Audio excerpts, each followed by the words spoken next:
So potentially this could become dumb. Um, so two of the three things you'll need to start using Git Bash and then to start working on your Git repositories or someone else's work to improve it or update it or ruin it, depending on who you are. First thing you'll need is Git Bash, which is the program I mentioned already. So we'll go here. This is the correct page. You can just Google it by going Git Bash, Git for Windows, .github.io. Just click download. It'll start the download pretty darn quick. You'll let that download. It's a pretty easy process. So we'll just let that do its thing. So as I've already got Git installed, this isn't going to be necessary. So I'm not actually going to go through it.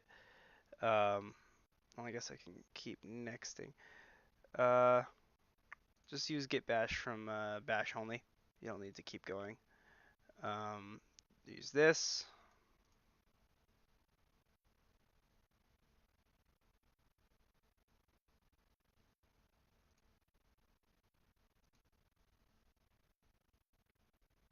So you just keep going through it until you hit install. Try and follow the User same joined your things I channel. clicked out there. The next thing you'll need is VTF edit. You can just Google VTF edit and then go to NEMS tools. And then you'll need this. Just click installer. It'll download this. It's a really quick process for this guy. Just next. I accept your terms. Choose a location. Next. I recommend creating the desktop and associate it with the VMTs and then install. I already have it installed, so I'm not going to do the install portion. First launch is very, very easy. So the next thing to do is I'll supply this link both in the stream and in the recording. But here it is. I've got a little Google Doc. It's a cheat sheet essentially, and it makes it very easy to do stuff. So let's go to GitHub, and we're just going to go to here. Is there like a discover thing? Can I just discover people's work? Search GitHub. Gmod.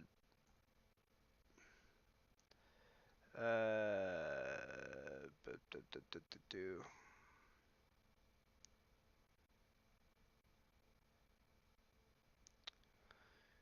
Um, hmm.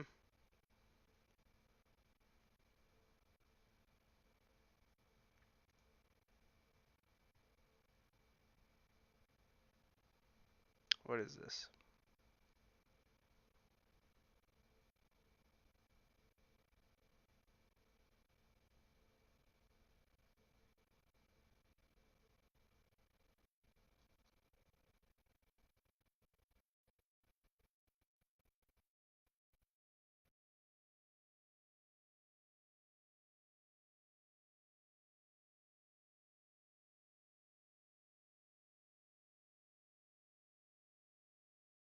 So we'll just do this.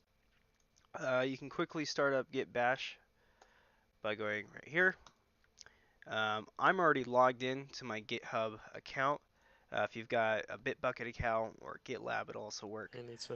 Um, Alright then. yeah, I'm here. One sec. So the first thing that you're gonna do, because we're gonna start working on this guy's work, we don't want to actually just clone his stuff. We want to do our own work and then see if we can contribute to his. Of course, you don't have to do that, but I suggest it. So we're gonna make a fork of this. No, we can't fork on here. So we're going to go to, I thought there was a fork button. Guess not on. Oh, here it is. Trying to make it difficult.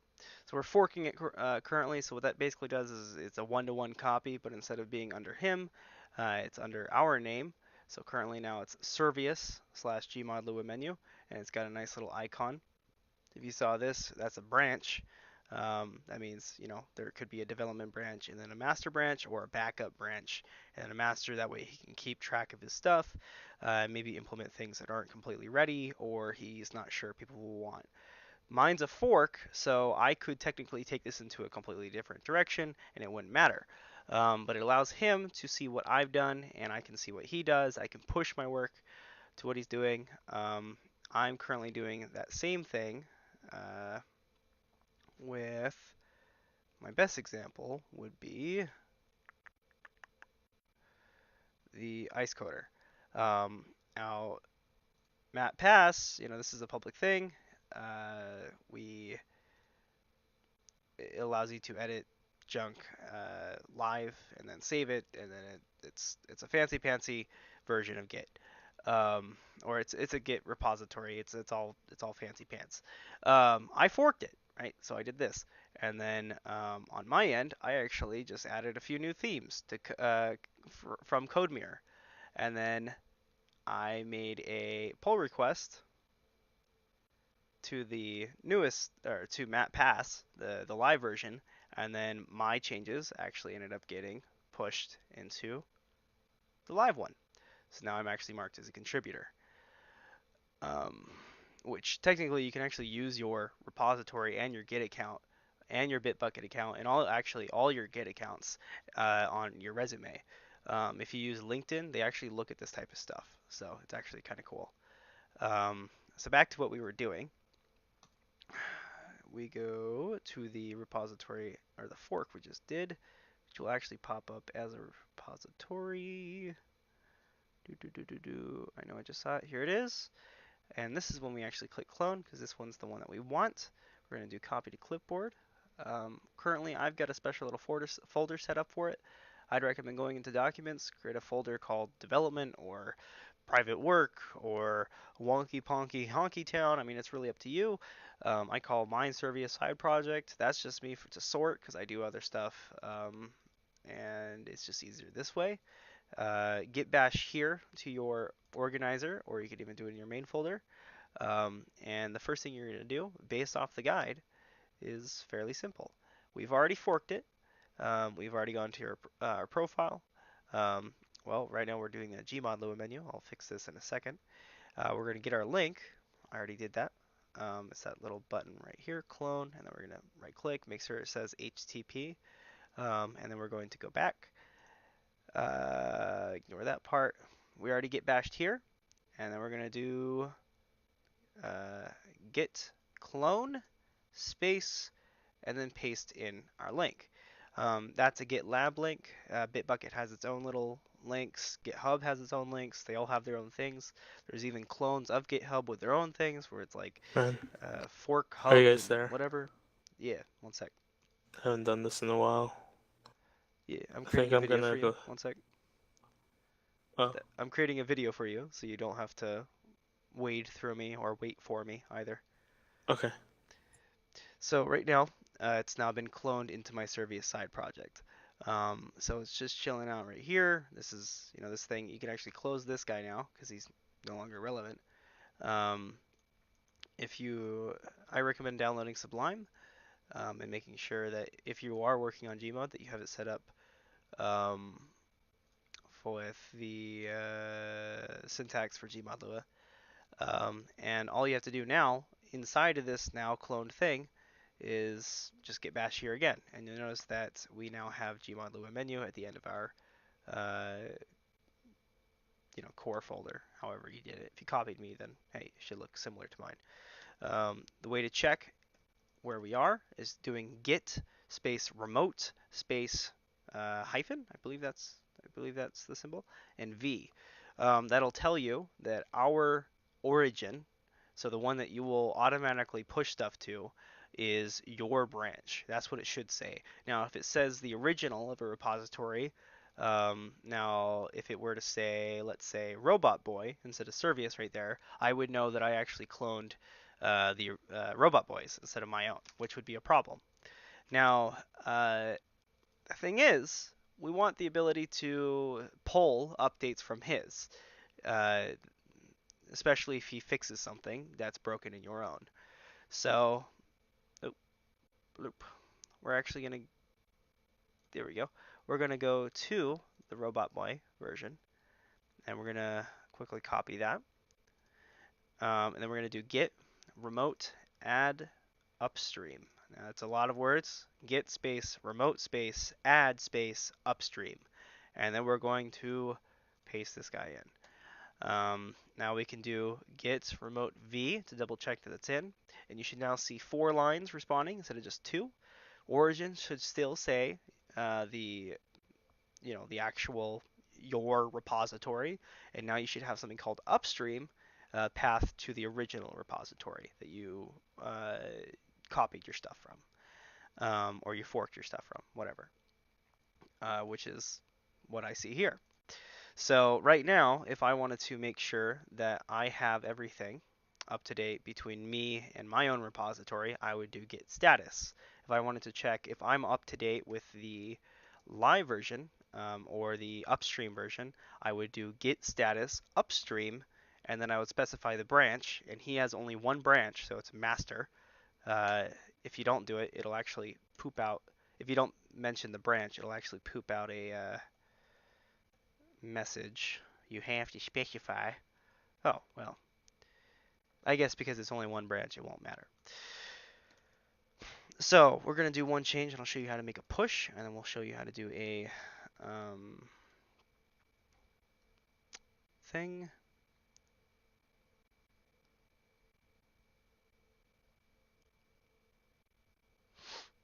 Um,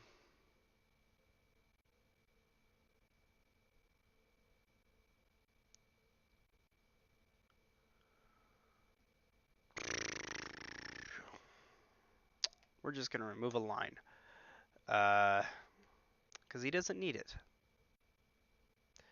Bam! That's a whole lot of development right there. Now if we do git status after we've made our so monumental change, you should now see, hey, you've modified blank, and it's going to be in red text. Reason is you haven't actually added it to be commit. A commit is when you want to basically package it up and then send it off on an adventure. So we're going to do git space add, and you can either do the actual name of the file. So if I wanted to do it, I would do readme.md, and that would add that specific file. Or if I had 100,000 different changes to 100,000 different files, and I wanted all of those files, I was super confident in all of them, I would do git add. And if I want to make sure that I added everything, I would do git status, and we should now see it in green. So we're going to do git commit m, and m stands for message. So we're adding a message to this. That way it'll clearly define what we've done when you're looking at the repository. So if we were to look at the private one, when I update this, this should display the message that I'm working on right now. So git commit removed unneeded line. Oh yeah, he's gonna love this. So now it says, hey, one file changed, one insertion, one deletion. That's always fun. Good information. And it also has a reference code. That'll stick with it for forever. And then the next thing you have to do is git push. Now it'll say a lot of stuff. It'll take as long as many things as you put in to it, and your upload and download speed is also a factor here. So mine's already done. Should be pushed. We're just going to refresh the repository. Hey, look, it showed up, and we can actually look at it, and there's the last change I made. I removed one line. Awesome. I'm not sure I even did anything.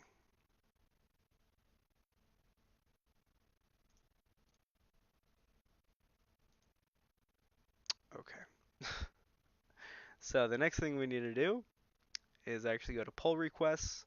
for your own repository. If you go to the other guys, it'll be mad at you. It's telling me right now, hey, it's able to be merged. It won't conflict.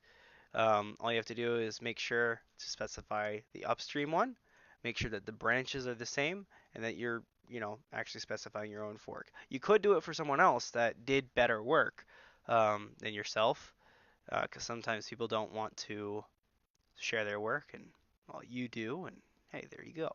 So you just create a pull request because hey, yay, it says yes. And then here's that little message that we had earlier, and it'll be kept here, and we can actually specify it. Removed the 38th line from the README. Thank me later. So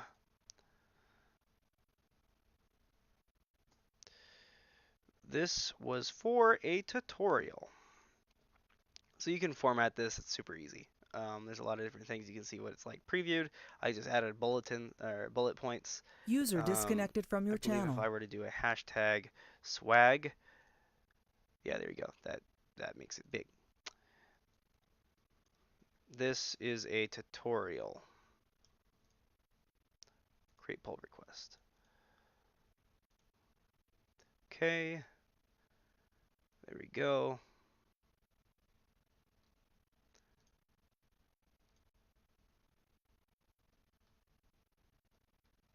Well, there we go. That's how you do it. Now, what? Sister's outside. Sound muted. Okay. All right, so there's the pull request. I'm actually going to close it before he karate chops my face off, because that's what Robot Boy does. But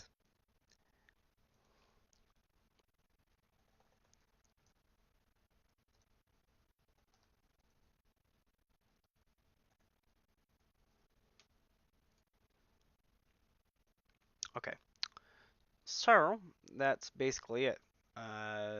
All done. So once again, all you need is Git Bash. Um, then you need a GitHub account. And if you wanted to do other stuff with the Gmod stuff, download VTF Edit, and that'll let you manipulate image files that are VMTs and VTFs. Or yeah. So there we go. Thank you. And okay.